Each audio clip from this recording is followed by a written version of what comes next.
நான் ரீசெண்டாக பார்த்த ஒரு குட்டி ஸ்டோரி சொல்றேன்.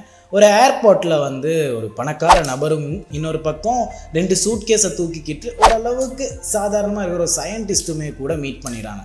2 வெயிட்டான சூட்கேஸை தூக்கிக்கிட்டு இந்த ஒரு சயின்டிஸ்ட் வர்றாரு. அப்போ அந்த பணக்காரர் வந்து அந்த ஒரு சயின்டிஸ்ட் கிட்ட கேட்குறாரு, இப்போ டைம் என்ன ஆகுது அப்படின்னு. அப்போ வந்து இவர் சொல்கிறாரு, எந்த ஊரில் உள்ள டைம் வேணும்? கனடாவா, நியூசிலாண்டா, அமெரிக்காவா, அப்படி இல்லைன்னா இந்தியாவா, ஸ்ரீலங்காவா, எந்த நாட்டில் இருந்து உங்களுக்கு டைம் வேணும் அப்படின்னு கேட்குறாரு. அப்போ வந்து அந்த பணக்காரர் சொல்கிறாரு, எனக்கு கனடாவில் இருக்கிற நம்பரை சொல்லுங்கள், அந்த ஒரு டைமை சொல்லுங்கள் அப்படின்னு.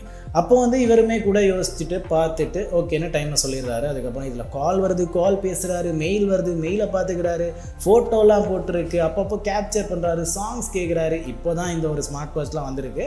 ஸோ பழங்காலத்தில் இந்த மாதிரி ஒரு விஷயம் நடக்குது. அப்போ வந்து இந்த பணக்காரர் கேட்குறாரு, இந்த வாட்ச் எவ்வளோ? எனக்கு வேணும், இது எனக்கு பிடிச்சிருக்கு அப்படின்னு.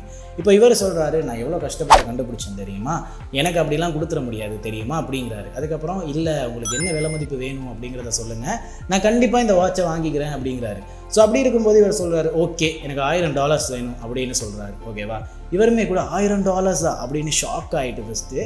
அதுக்கப்புறம் ஓகே நான் வாங்கிக்கிறேன் அப்படின்னு வாங்க ஆரம்பிக்கிறாரு. வாங்கினதுக்கப்புறம் வாட்சை கழட்டி கொடுக்குறாரு. அதுக்கப்புறம் இவர் கிளம்பும்போது அந்த ஒரு சயின்டிஸ்ட் கூப்பிட்டு, ப்ரோ எங்கே போகிறீங்க அப்படின்னு கேட்குறாரு. இல்லை ஓகே வாட்சை வாங்கியாச்சு தானே, நான் கிளம்புறேன் அப்படின்ட்டு போகிறாரு. ப்ரோ இந்த 2 சூட் கேஸ் தான் அந்த ஒரு வாட்சோட பேட்ரி அப்படிங்கிறாரு. புரியுதா?